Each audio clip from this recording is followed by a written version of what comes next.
Good morning, this is Dwayne. Today I'd like to talk about the alternating swing bass.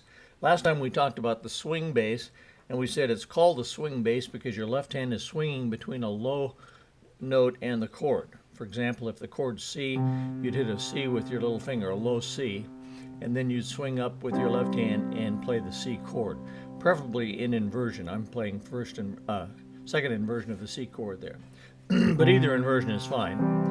And even if you prefer the root, that's okay too, okay? But the thing that gives us this name is the swing between the low note and the chord, whatever inversion you play the chord in, okay? Now today, instead of playing just the root, in other words, if we have a C chord, we go like this until it changed to the F chord, then we'd do that. If it changed to the G chord, we'd do that, and so on, okay? Now, this time, though, we're going to use an alternating low note. In other words, we won't always hit C. Sometimes we'll hit another chord note out of the C chord. So the C chord is made up of three notes, right? C, E, and G. So we won't always hit a low C. Sometimes we'll hit a low E, and then the C chord, or a low G, and then the C chord. You've probably heard this before, where you play the root and the fifth alternating like this. Fifth, root, fifth, root, fifth, root, fifth.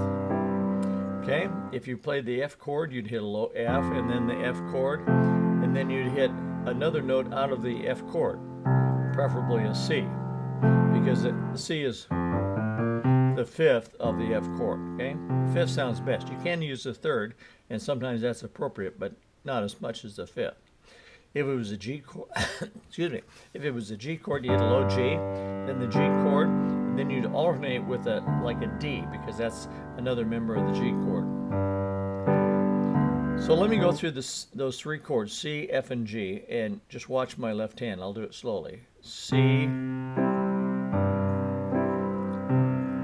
nothing but the C chord there, but the low note is alternating between the root and the fifth.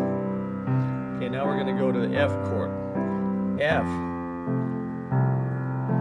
F, hit a low C, but the chord's still F. Now G,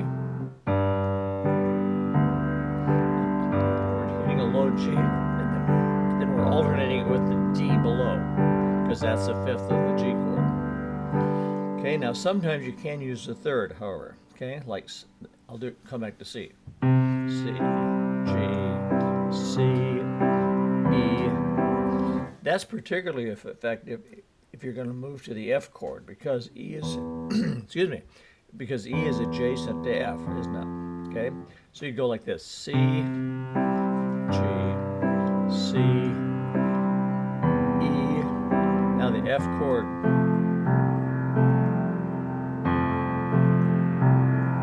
G,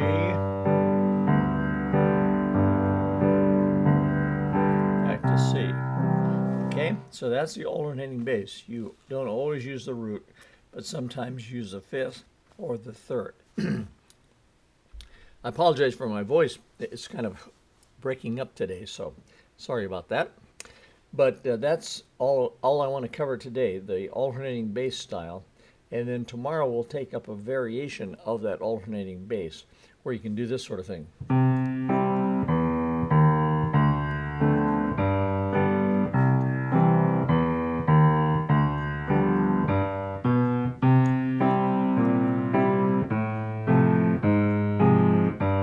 And create a counter melody like that. And that's tomorrow. So tune in tomorrow, same time, same station, when we'll cover that.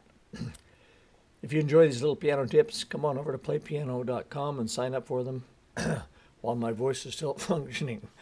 Thanks. Bye. See you tomorrow. Bye-bye for now.